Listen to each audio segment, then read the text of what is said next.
এখন আমরা অ্যানালিসিস করব বেস্ট কয়েকটা ডিফেন্স স্টককে নিয়ে, যার মধ্যে একটা স্টকের নাম হচ্ছে হিন্দুস্তান অ্যারোনটিক্স লিমিটেড, যাকে আমরা শর্টে হচ্ছে HAL বলে চিনি। তো HAL এই কোম্পানিটা হচ্ছে ডিফেন্স সেক্টরের একটা অন্যতম কোম্পানি। তো কোম্পানিটা এখন ট্রেড করছে 4,638 টাকা 30 পয়সায় এখন ট্রেড করছে। আমরা যদি চলে যাই কোম্পানিটার মার্কেট ক্যাপিটালাইজ হচ্ছে অ্যাপ্রক্স 3 লাখ কোটি টাকার মার্কেট ক্যাপিটালাইজ। অর্থাৎ এই কোম্পানিটাকে আমরা ব্লু চিপ লার্জ ক্যাপ টাইপের কোম্পানি হিসাবে কনসিডার করতেই পারি। এবং কোম্পানিটার আমরা যদি PE রেশিও দেখি 37.63 হচ্ছে PE রেশিও। এবং আমরা যদি চলে যাই কোম্পানিটার 52 উইক হাই, তো কোম্পানিটার 52 উইক হাই হচ্ছে 5,674 টাকা 75 পয়সা হচ্ছে 52 উইক হাই। এবং আমরা যদি চলে যাই কোম্পানিটার হচ্ছে 52 উইক লো 1,767 টাকা 80 পয়সা হচ্ছে 52 উইক লো। এবং আমরা যদি একদিনের পারফরমেন্সে যাই, একটা ফ্ল্যাটিস টাইপের পারফরমেন্স করেছে একদিনে। 5 দিনের পারফরমেন্স কী টাইপের দিয়েছে? 5 দিনে হচ্ছে 0.5% মতন পজিটিভ রিটার্ন জেনারেট করেছে 5 দিনে। 1 মাসের পারফরমেন্স করেছে 0.5% নেগেটিভ রিটার্ন জেনারেট করেছে 1 মাসে। 6 মাসের পারফরমেন্স দিয়েছে 46.5% মতন পজিটিভ রিটার্ন জেনারেট করেছে 6 মাসে। 1 জানুয়ারি থেকে পারফরমেন্স করেছে 64% মতন পজিটিভ রিটার্ন জেনারেট করেছে 1 জানুয়ারি থেকে। আমরা যদি চলে যাই 1 বছরে, 1 বছর হচ্ছে 134% মতন পজিটিভ রিটার্ন জেনারেট করেছে 1 বছরে। তো ন্যাচারাল ব্যাপার, আমরা জানি যে শর্ট টার্মে সেভাবে ওয়েলথ ক্রিয়েট হয় না স্টক মার্কেট থেকে। যত লং খেলবেন স্টক মার্কেটে তত হচ্ছে ওয়েলথ ক্রিয়েট হয়। বাট এই কোম্পানিটা কিন্তু শর্ট টার্মে অর্থাৎ 1 বছরে কিন্তু একটা ডিসেন্ট টাইপের পারফরমেন্স করেছে, আমরা এইটুকুনি বলতে পারি। হিউজ ওয়েলথ ক্রিয়েট করে দিয়েছে শেয়ার হোল্ডারদের, আমরা এইটুকুনি বলতে পারি। 100% মানে ইনভেস্টমেন্ট ডবল, তো ইনভেস্টমেন্টকে কিন্তু ডবলের অনেকটাই বেশি করে দিয়েছে 1 বছরে অর্থাৎ শর্ট টার্মে। তো এখন দেখার বিষয় কোম্পানিটা কি লং টার্মে ভালো পারফরমেন্স করেছে, লং টার্মে কি শেয়ার হোল্ডারদের ওয়েলথ ক্রিয়েট করে দিয়েছে, সেটাই কিন্তু এখন আমাদের দেখার বিষয়। তাহলে আমরা চলে যাচ্ছি কোম্পানিটার 5 বছরের চার্ট প্যাটার্নে। তো 5 বছরে কীরকম টাইপের পারফরমেন্স করেছে? 5 বছরে পারফরমেন্স করেছে 1215% মতন পজিটিভ রিটার্ন জেনারেট করেছে 5 বছরে। 100% মানে ইনভেস্টমেন্ট ডবল, তো ইনভেস্টমেন্টকে আমরা এইটুখানি বলতে পারি 13 গুণের কিন্তু অনেকটাই বেশি করে দিয়েছে 5 বছরে। তো 5 বছরে কিন্তু হিউজ ওয়েলথ ক্রিয়েট করে দিয়েছে শেয়ার হোল্ডারদের, আমরা এইটুখানি বলতেই পারি। এইবারে আমরা চলে যাচ্ছি ম্যাক্সিমাম চার্ট প্যাটার্নে। তো ম্যাক্সিমাম চার্ট প্যাটার্ন হিসাবে পারফরমেন্স করেছে 719% মতন পজিটিভ রিটার্ন জেনারেট করেছে অল টাইম ম্যাক্সিমাম। তো কোম্পানিটা লিস্টেড হয়েছে 2018-এ। তাহলে 2018 থেকে এখনও অবধি রিটার্ন জেনারেট করেছে 719% মতন পজিটিভ রিটার্ন জেনারেট করেছে অল টাইম ম্যাক্সিমাম। তো ম্যাক্সিমাম চার্ট প্যাটার্নটা কিন্তু লেফট টু রাইট ওপরের দিকে মুভ করছে, তো সেই হিসাবে কিন্তু একটা ডিসেন্ট টাইপের চার্ট প্যাটার্ন হিসাবে আমরা কনসিডার করতেই পারি। এবং কোম্পানিটা কিন্তু ফান্ডামেন্টালি একটা সাউন্ড কোম্পানি, তো এই স্টকটাকে আপনারা র্যাডারে রাখতে পারেন। তারপরে আমরা চলে যাচ্ছি নেক্সট স্টকের নাম হচ্ছে ভারত ফোর্জ লিমিটেড। তো এই কোম্পানিটাও ডিফেন্স সেক্টরের একটা অন্যতম কোম্পানি। তো কোম্পানিটা এখন ট্রেড করছে 1614 টাকায় এখন ট্রেড করছে। আমরা যদি চলে যাই কোম্পানিটার মার্কেট ক্যাপিটালাইজ হচ্ছে অ্যাপ্রক্স 75,000 কোটি টাকার মার্কেট ক্যাপিটালাইজ। অর্থাৎ এই কোম্পানিটাকে আমরা লার্জ ক্যাপ টাইপের কোম্পানি হিসাবে কনসিডার করতেই পারি। তো কোম্পানিটার আমরা যদি PE রেশিও দেখি 80.75 হচ্ছে PE রেশিও। তো কোম্পানিটার আমরা যদি 52 উইক হাই দেখি 1,804 টাকা 50 পয়সা হচ্ছে 52 উইক হাই। এবং কোম্পানিটার আমরা যদি 52 উইক লো দেখি 1,002 টাকা 70 পয়সা হচ্ছে 52 উইক লো।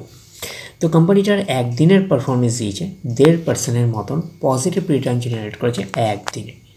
5 দিনের পারফরমেন্স করেছে 5.5% মতন পজিটিভ রিটার্ন জেনারেট করেছে 5 দিনে। 1 মাসের পারফরমেন্স দিয়েছে 3% মতন পজিটিভ রিটার্ন জেনারেট করেছে 1 মাসে। আমরা যদি চলে যাই 6 মাসে হচ্ছে 45% মতন পজিটিভ রিটার্ন জেনারেট করেছে 6 মাসে। 1 জানুয়ারি থেকে পারফরমেন্স করেছে 29.5% মতন পজিটিভ রিটার্ন জেনারেট করেছে 1 জানুয়ারি থেকে। আমরা যদি চলে যাই 1 বছরে, তো 1 বছরে কীরকম পারফরমেন্স করেছে 46% মতন পজিটিভ রিটার্ন জেনারেট করেছে 1 বছরে। তো তো ন্যাচারাল ব্যাপার আমরা জানি যে শর্ট টার্মে সেভাবে ওয়েলথ ক্রিয়েট হয় না স্টক মার্কেট থেকে, বাট এই কোম্পানিটা কিন্তু শর্ট টার্মে অর্থাৎ এক বছরে একটা ডিসেন্ট টাইপের পারফরমেন্স করেছে, আমরা এটুকুনি বলতে পারি। 46% মতন পজিটিভ রিটার্ন জেনারেট করেছে এক বছরে অর্থাৎ শর্ট টার্মে।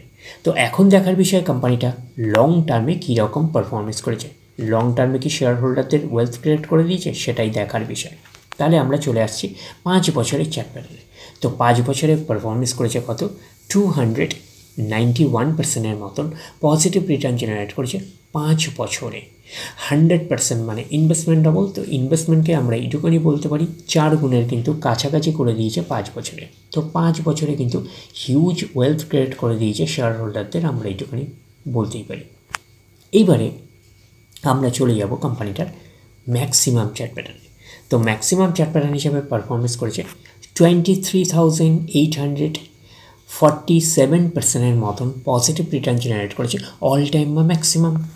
তো কোম্পানিটা লিস্টেড হয়েছে 1999, তাহলে 1999 থেকে এখনও অবধি রিটার্ন জেনারেট করেছে 23,847% মতন পজিটিভ রিটার্ন জেনারেট করেছে অল টাইম বা ম্যাক্সিমাম। তো ম্যাক্সিমাম চার্ট প্যাটার্নটা কিন্তু লেফট টু রাইট ওপরের দিকে মুভ করছে। তো সেই হিসাবে কিন্তু একটা ডিসেন্ট টাইপের চার্ট প্যাটার্ন হিসাবে আমরা কনসিডার করতেই পারি, এবং কোম্পানিটা কিন্তু ফান্ডামেন্টালি সাউন্ড কোম্পানি। তো এই স্টকটাকেও আপনারা র্যাডারে রাখতে পারেন। তারপরে আমরা চলে যাচ্ছি নেক্সট স্টকের নাম হচ্ছে ভারত ইলেকট্রনিক্স লিমিটেড। তো কোম্পানিটাও হচ্ছে ডিফেন্স সেক্টরের একটা অন্যতম কোম্পানি। কোম্পানিটা এখন ট্রেড করছে 290 টাকা 10 পয়সায় এখন ট্রেড করছে। আমরা যদি চলে যাই কোম্পানিটার মার্কেট ক্যাপিটালাইজ হচ্ছে অ্যাপ্রক্স 2 লাখ কোটি টাকার মার্কেট ক্যাপিটালাইজ। অর্থাৎ এই কোম্পানিটাকে আমরা ব্লু চিপ লার্জ ক্যাপ টাইপের কোম্পানি হিসাবে কনসিডার করতেই পারি। তো কোম্পানিটার পি রেশিও কত আছে, 50.07 হচ্ছে পি রেশিও। এবং আমরা যদি চলে যাই কোম্পানিটার 52 উইক হাই হচ্ছে 340 টাকা 50 পয়সা হচ্ছে 52 উইক হাই। এবং কোম্পানিটার আমরা যদি 52 উইক লো দেখি 127 টাকা হচ্ছে 52 উইক লো। এবং কোম্পানিটার আমরা যদি একদিনের পারফরমেন্সে যাই 0.5% মতন নেগেটিভ রিটার্ন জেনারেট করেছে একদিনে। 5 দিনের পারফরমেন্স করেছে 4.5% মতন পজিটিভ রিটার্ন জেনারেট করেছে 5 দিনে। 1 মাসের পারফরমেন্স দিয়েছে 1.5% মতন নেগেটিভ রিটার্ন জেনারেট করেছে 1 মাসে। 6 মাসের পারফরমেন্স দিয়েছে 49% মতন পজিটিভ রিটার্ন জেনারেট করেছে 6 মাসে। 1 জানুয়ারি থেকে পারফরমেন্স করেছে 57% মতন পজিটিভ রিটার্ন জেনারেট করেছে 1 জানুয়ারি থেকে। আমরা যদি চলে যাই এক বছরে হচ্ছে 112% মতন পজিটিভ রিটার্ন জেনারেট করেছে এক বছরে। তো ন্যাচারাল ব্যাপার আমরা জানি যে শর্ট টার্মে সেভাবে ওয়েলথ ক্রিয়েট হয় না স্টক মার্কেট থেকে। যত লং খেলবেন স্টক মার্কেটে তত হচ্ছে ওয়েলথ ক্রিয়েট হয়। বাট এই কোম্পানিটা কিন্তু শর্ট টার্মে অর্থাৎ এক বছরে কিন্তু একটা ডিসেন্ট টাইপের পারফরমেন্স করেছে, আমরা এইটুকুনি বলতে পারি। 100% মানে ইনভেস্টমেন্ট ডবল। তো ইনভেস্টমেন্টকে কিন্তু ডবলের অনেকটাই বেশি করে দিয়েছে এক বছরে অর্থাৎ শর্ট টার্মে। তো এখন দেখি কোম্পানিটা লং টার্মে কীরকম পারফরমেন্স করেছে, লং টার্মে কি শেয়ার হোল্ডারদের ওয়েলথ ক্রিয়েট করে দিয়েছে সেটাই কিন্তু এখন আমাদের দেখার বিষয়। তাহলে আমরা চলে আসলাম 5 বছরের চার্ট প্যাটার্নে। তো 5 বছর হচ্ছে 701%-এর মতন পজিটিভ রিটার্ন জেনারেট করেছে 5 বছরে। 100% মানে ইনভেস্টমেন্ট ডবল। তো ইনভেস্টমেন্টকে আমরা এইটুকুনি বলতে পারি 8 গুণের কিন্তু মতন করে দিয়েছে বা 8 গুণের কিছুটা বেশি করে দিয়েছে 5 বছরে। তো সেই হিসাবে কিন্তু একটা ডিসেন্ট টাইপের পারফরমেন্স করেছে, হিউজ ওয়েলথ ক্রিয়েট করে দিয়েছে শেয়ার হোল্ডারদের 5 বছরে, আমরা এইটুকুনি বলতেই পারি। এইবারে আমরা চলে যাচ্ছি কোম্পানিটার ম্যাক্সিমাম চার্ট প্যাটার্নে। তো ম্যাক্সিমাম চার্ট প্যাটার্ন হিসাবে পারফরমেন্স করেছে 1,31,734%-এর মতন 764%-এর মতন পজিটিভ রিটার্ন জেনারেট করেছে অল টাইম বা ম্যাক্সিমাম।